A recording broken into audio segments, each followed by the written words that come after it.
ברוכים הבאים לפודקאסט של שחקים ייעוץ משכנתאות. כל מה שקורה בעולם המשכנתאות. אז בואו נתחיל.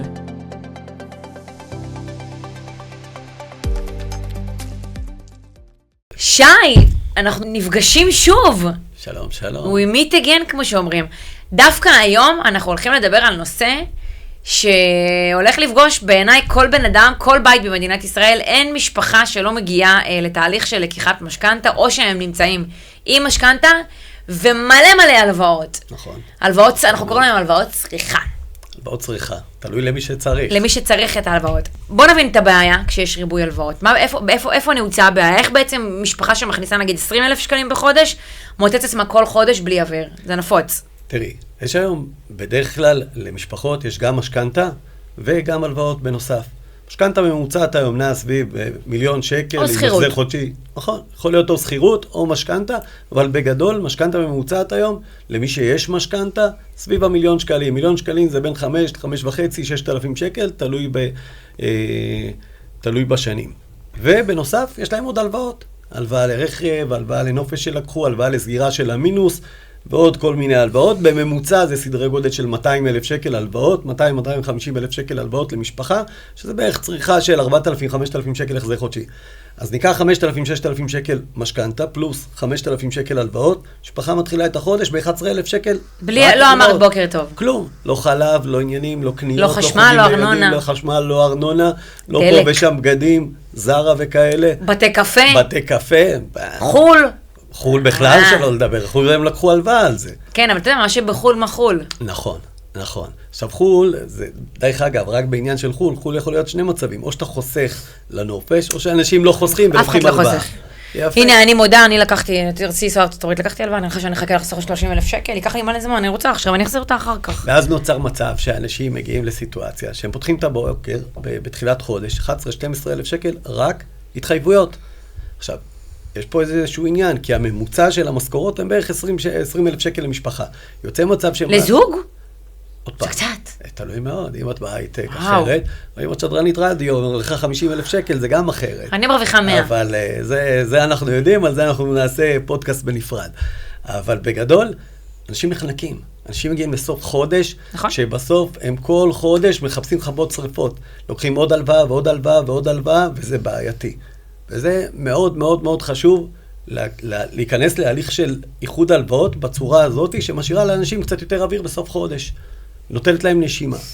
מתי זה הופך עומס כלכלי, באמת לבעיה אמיתית? בעיניי זה הופך לבעיה אמיתית ברגע שאתה מתחיל לחלק את כרטיסי האשראי, ולפרוס את זה, ולעשות מחזור, תראי, ברגע שמשפחה מתחילה לצרוך הלוואות ברמה של נרקומנים, מעל 50% מההכנסות שלהם, אז יש פה איזשהו אור אדום ויש פה איזושהי בעיה שצריך לפתור אותה. עכשיו צריך להסתכל מה הבעיה. האם הם לוקחים רק איזושהי הלוואה לתקופת ביניים והם לא מסתכלים קדימה? זו בעיה באמת שצריכה להשפיע על כל המכלול. בוחנים את התיק, ואז אם את שואלת אותי, ברגע שיש כל כך הרבה הלוואות, צריך להסתכל האם זה הלוואות שהם היו חובה, והיה צריך באמת לעשות אותם, או שזה הלוואות כי אנשים עכשיו לא מסתכלים קדימה לאורך השנה ולא מתכננים אותה. כי הרבה פעמים יש לנו בלטמים שאנחנו לא יודעים אם זה תקלה ברכב, אם זה פה להחליף איזשהו משהו, נכון. אם זה פה ריהוט. זה דברים שאני יכול להבין אותם. אבל יש אנשים שהם חיים מעבר לפופיק, ודרך אגב זה 50% מהאוכלוסייה בישראל. בוא תעשה סיבוב היום בקניונים ובשדה תעופה. אין מצב שלכולם יש מספיק כסף כדי לטוס 3-4 פעמים בשנה לחול. חד משמעית, ולכן אני בא ואני אומר, ברגע שאנשים מבינים שיש פה איזושהי בעיה אקוטית, קודם כל להרים אמברקס. להגיד, רגע, אנחנו בבעיה. כדי לפתור את הבעיה, איחוד הלוואות לא מספיק, כי צריך לשנות את ההתנהלות. זאת אומרת, בן אדם שלא משנה את ההתנהלות שלו, ועוד... יחזור לאותה נקודת החיים כל פעם. ואז מה? ואז לאט לאט זה גם שוטה. בוא נאמר, עשינו איחוד הלוואות, וסגרנו לך את כל ההלוואות, והכנסנו אותם תחת המשכנתה. לאט לאט זה מתחיל כאילו, החוב מתחיל לטפס, ולטפס, ולטפס, ואז זה יוצר מצב שגם זה גוזר לך את השווי של הבית. אתה יודע, אני רוצה להגיד לך משהו שלא קשור, הוא כן קשור, אבל הוא לא נמצא ברשימה שלנו. אני חושבת שהכל מתחיל בחינוך כלכלי. אני חושבת שרק בתקופה האחרונה, ועכשיו דרך אגב נכנס חוק, שמשרד החינוך החל משנת הלימודים הבאה, יכניס חינוך פיננסי לבתי הספר. אני רוצה להגיד לך שכשאני סיימתי כיתה י"ב, לא היה לי מושג מה זה ריביות ובנקים, ובוא נדבר על זה, זה עוד לפני בכלל המהפכה של כל הבנקים, שאתה היית יכול לקחת הלוואה מכל בנק, רוב החבר'ה הצעירים לא מבינים את המשמעות של הדברים שהם עושים כשהם צעירים, עד שהם מגיעים הגילאים המבוגרים יותר, שאומרים, אוקיי, בונה, יש משמעות לקחת הלוואה, אף אחד לא חושף אותם, זה הכל חינוך פיננסי. קודם כל זה דבר מבורך שמשנה הבאה מתחילים ללמוד את זה בבתי הספר. תלמידים לא יודעים איך נראה צ'ק. תשאל אותו מה שער $1, הוא לא יודע להגיד לך. הוא יודע רק אמא אני צריך, אבא אני צריך, אני לא יודע, במקרים מסוימים זה אצל האמא, במקרים מסוימים זה אצל האבא. או אצל שניהם. אצלי למשל יש אבא ואבוש. אבא זה בוקר טוב, אבוש אני שואל ישר כמה צריך. לכן אני בא ואני אומר, התפיסה היא קודם כל בתהליך שינוי, וזה דבר מאוד מאוד מבורך שעושים את זה. מה גם שהדור הצעיר מסיים צבא, רוצה לעשות את הטיול שאחרי הצבא, עולה עשרות אלפי שקלים. אבל הם בדרך כלל חוסכים כסף. כן ולא, זה מאוד מאוד תלוי. לרוב אתה רואה את זה בבתים שבאמת החינוך מתחיל כבר מגיל צעיר, ואז אתה רואה שבאמת אנשים מתחנכים ועושים שינויים בחיים שלהם. אתה רואה את זה בבתים שאנשים עם כסף דרך אגב. כן. אני לא מבייש להגיד את זה, זה בדרך כלל אנשים שיש להם כסף, מחנכים את הילדים שלהם לדעת איך עושים כסף ואיך שומרים על הכסף. זה אגב מבורך. ואני גם ראיתי המון משפחות, אני גדלתי באחד המקומות העשירים, כפר תבור זה מקום של אנשים עם המון כסף. אתה רואה שיש לילדים למשפחה המון כסף, הילד עדיין יקום בבוקר ללכת לעבודה, כדי לחנך אותו שיש משמעות למושג. כי אבא אומר לו, נכון? אם לא תעבוד, ואם לא יהיה לך מסגרת קבועה, בסופו של דבר, שקל אתה לא תראה ממני, ואומרים את זה חד משמעית. נכון? אגב, זה מבורך בעיניי. זה עניין של ניהול, ובאמת, ניהול כמו שצריך, וחינוך פיננסי. עכשיו, מה שיפה בכל העניין הזה, שאת רואה הרבה פעמים אנשים שהם צורכים הלוואות, והם לא יודעים בכלל מה יש להם. זאת אומרת, בן אדם קם בבוקר, לוקח הלוואה בכרטיסי אשראי, לא זוכר. וזה מה שמצחיק, הוא לוקח את זה בכלל, הוא לא מדבר עם נציג. הוא עושה את זה בדיגיטל. באפליקציה. באפליקציה. עכשיו, באפליקציה מתמחירים לך את ההלוואה הכי יקרה. זאת אומרת, זה נראה לך שיש לך נוחות והכל בסדר. ריבית שוק אפור. ואתה קם בבוקר, ותוך 10 דקות זה נמצא לך בחשבון, אבל אתה לא מבין שזה מתומחר הרבה יותר גבוה מהלוואה רגילה שהיית מדבר עם מוקדן. משהו כמו 16%. תלוי מאוד, זה תלוי בדירוג שלך, זה יכול להיות פריים פלוס 4, פלוס 5, פלוס 6, פלוס 7, פלוס 8, וגם ראיתי פריים פלוס 10 ללקוחות שהם פחות טובים. ואז יוצא מצב שבן אדם אומר, רגע, אבל יש לי את הכסף בחשבון, הוא מהיר, הוא נזיל, כן. לא תמחרת אותו כמו שצריך. תשלם עליו ביוקר אחר כך. אז הרבה פעמים יש את זה שלא יודע בכלל כמה הלוואות יש לו. אתה שואל אותו כמה הלוואות יש לך, הוא אומר לך, יש לי איזה 100,000, ואז פתאום הוא מסתכל, מוציא דוח נתוני אשראי לגביו, ואתה רואה שיש לו הלוואות בכרטיסי אשראי, ויש לו הלוואות בחשבון, ויש לו הלוואות אצל המעסיק, ויש לו כל כך הרבה הלוואות, שפתאום הוא חושב שהוא משלם 2,000 שקל, אבל אתה יושב איתו והוא רואה 6,000, 7,000 שקל, יורד לו בחשבון. אז זה אנשים שקודם כל צריכים להיות במודעות. אז יש את זה, ויש את זאתי שמתה על קניות. יש לי לקוחה כזאתי. תקשיבי, אני חייב לספר לך סיפור הזוי. לקוחה, אני יושב עם לקוחה, אומרת לי, תשמע, בוא נפתח, תבדוק לי איך אני יכולה לעשות איחוד הלוואות. מעבירה לי דוחות, נתונים, הכל פתאום אני רואה בוויזות, יורדים לה 30-40 אלף בחודש, והיא רווקה. ואני אומר לה, תקשיבי, לא ככה מתה על אני חייב לראות את הפירוט של הוויזה שלך. היא מביאה לי, ואת לא מאמינה. כל החיובים שלה, כל השורות זה זרה, טרמינל X, זרה, פקטורי.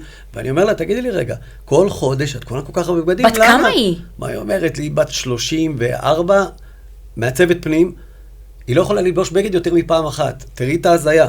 זאת אומרת, לא, אני לא ככה, אני לא ברמת הטירוף הזאת. את מבינה שזאת בעיה בפני עצמה. זאת אומרת, זאת שורש הבעיה.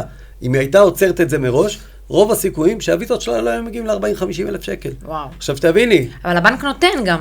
חד משמעית. מה? חד משמעית. הבנק לא רק שהבנק נותן. הבנק נותן עד שהוא סוגר את הברז. הבנק אומר דבר כזה, אם אתה בן אדם טוב, אני טוב איתך, אבל הטוב של הבנק הוא לא מגיע מתוך זה שהוא אוהב אותך. לא, הוא רואה. הבנק מוכר כסף, הבנק רוצה למכור כסף, אם הוא יודע שאתה תחזיר את הכסף כמו שצריך, אז אין לו בעיה לתת לך כמה אתה רוצה, 100, 200, 300. בעבר, כדי לקבל הלוואה, היית צריך להגיע לבנק, לשבת, הבנקאית הייתה מציגה אותך למנהל המחלקה, היית יושב, מדבר איתו, משכנע אותו. היום זה כבר לא ככה. מתקשרים אליך לטלפון, שלום, רוצה הלוואה? רוצה הלוואה, יש לנו 100,000 שקל בתנאים טובים. אז במקרה הטוב, אולי אתה מקבל הודעות גם. לכן אני בא ואני אומר, הרבה פעמים אנשים צריכים להסתכל איזה הלוואה הזאת. האם זאת הלוואה שבאמת מטיבה איתם, או זאת הלוואה שיוצרת להם בור עמוק יותר. מה הטעות הכי גדולה שאנשים עושים? קודם כל, אנשים בכלל לא מבינים מה יש להם ומה אין להם. הם לא מבינים האם זאת הלוואה בריאה שבאה ומטיבה איתם ומשפרת להם את החיים, או שהם דוחים את הקץ לעוד איזה חצי שנה, וסוגרים איזשהו פלסטר לאיזו תקופה. יש הרבה פעמים אנשים שמגיעים למצב שאין להם כבר כסף בחשבון. הם ניצלו את כל המסגרת האשראי, הם במינוס תמידי, נכנסים לבנק, סוגרים הלוואה. סוגרים הלוואה, 20,000 שקל, 30,000 שקל, סוגרת להם את המינוס, עוד 4-5 חודשים הם יהיו שם באותו מצב, וזה ההזיה. אנשים לא מבינים שכדי להתנתק מכל המצב הזה, כדי לשפר את המצב הפיננסי שלך, אתה חייב לעשות תוכנית עבודה כמו שצריך, להסתכל קדימה שנה, שנתיים, ואז לפעול.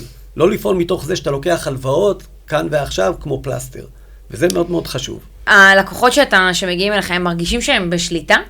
תראי, מה זה שליטה? זה מאוד מאוד תלוי. אתה יכול לצרוך אשראי, וכל עוד הבנק לא מתקשר, אז אתה מרגיש שאתה בשליטה.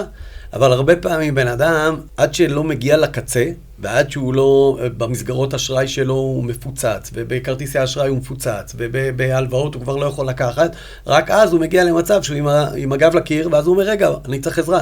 ושם אנשים מאבדים שליטה. כי השליטה היא משהו קצת מתעתע, כי כל עוד לא יתקשרו אליך, אתה מאמין שהכל בסדר.